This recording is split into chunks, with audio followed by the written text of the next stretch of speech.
દોસ્તો, જય શ્રી કૃષ્ણ।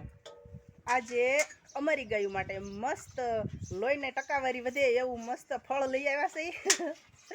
આપણે તો માણસો તો ખાવી જ તે, પણ આજે અમે ગાયું હાટું હોતે લઈ આવ્યા છે। જેને અમે સપના આપી અમારી વાછડી, એ ભાઈનો ફળ, એ ભાઈ આવ્યા હતા। એ કે આવજો વાડીએ, બીટ બહુ બધાય પાક્યા છે અને ઘણાય થયા છે, તો કે તમારી ગાયું હાટું પણ લઈ જાવ। જો ગામમાં આપવાથી એટલો લાભ થાય। એટલે જો મસ્ત કટિંગ કરવામાં ચાવડા સાહેબ બી ગયા છે। આમાં અમે ખાધા હો, મસ્ત લાગે છે। એમાં જો વચ્ચેવાળો ભાગ રહ્યો ને, અમે ઘણી વખત બીટ ખાધેલા પણ તુરા લાગે, અને આ બીટ રહ્યા ને એ તુરા નથી લાગતા, મીઠા લાગે છે। એનું કારણ શું હોય છે એ તો અમને નથી ખબર। બિયારણમાં ફેર આવતો હોય કે રામ જાણે, પણ આ બીટ છે સુપર જ છે। મસ્ત જો કે આમ જોઈને જ ખાવાનું મન થઈ જાય એવું છે ને। મસ્ત ગળ્યા બીટ છે।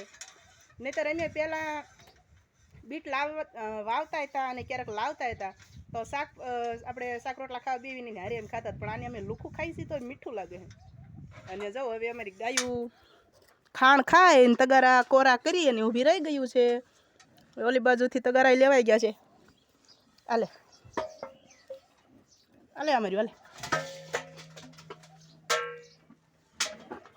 ખાઈ ગઈ, હો ખાઈ ગઈ। હમણાં બધી ગાયોને લાગઠ બીટ મળી જવાના છે, એટલે ગાયોને એમ થાય છે કે વાહ ભાઈ વાહ, મજા આવી ગઈ। તો તમને લોકોને બીટ ભાવે? મને નહોતા ભાવતા, પણ આવડું થોડુંક મીઠું લાગ્યું એટલે ખાઈ લીધું। બચ્ચા પાર્ટી પણ મસ્ત રીતને આ ત્રણેય ગાયોએ ખાણ ખાઈ લીધું છે। અને આપણે પહેલાં તગારું લઈ લઈ, અને જો બધા વાટે છે કે હવે કાંઈક નવીન આપો ખાવાનું અમને એમ। અને આ છે આપણી નવી શીતલ। શીતલ હજી ખાવાની જ શીખી, અને આમ જોવો કેવા ચારે એકબીજાનું મોઢું બગાડીને ખાય છે। આમ જો એકબીજાને રંગી નાખ્યા છે ખાણમાં। જો બધાની ઉપર ચાર છે ને, ચારેયમાં ખાલી આનું મોઢું થોડુંક ઓછું બગડ્યું છે, બાકી જો આ ત્રણેયના મોઢા રંગમાં રંગાઈ ગયા છે। આ પરી છે હો, આ પરી પરી જો જો પરી પરી।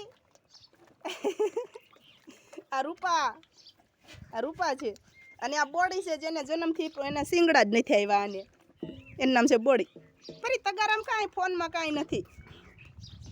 આ બેન તમે કેમ શેટા ઊભા છો? ખાવ ને કે નહીં ભાવતું? આ છે ભૂરી, આનું નામ છે ભૂરી રાખ્યું છે।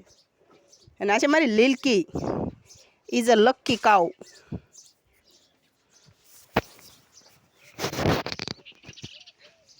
હાલો તો હવે બીટ ખવડાવી દેવી ગાયોને। જય શ્રી કૃષ્ણ। કોમેન્ટ ચોક્કસ કરજો હો, પાછા ખુશ રહેજો।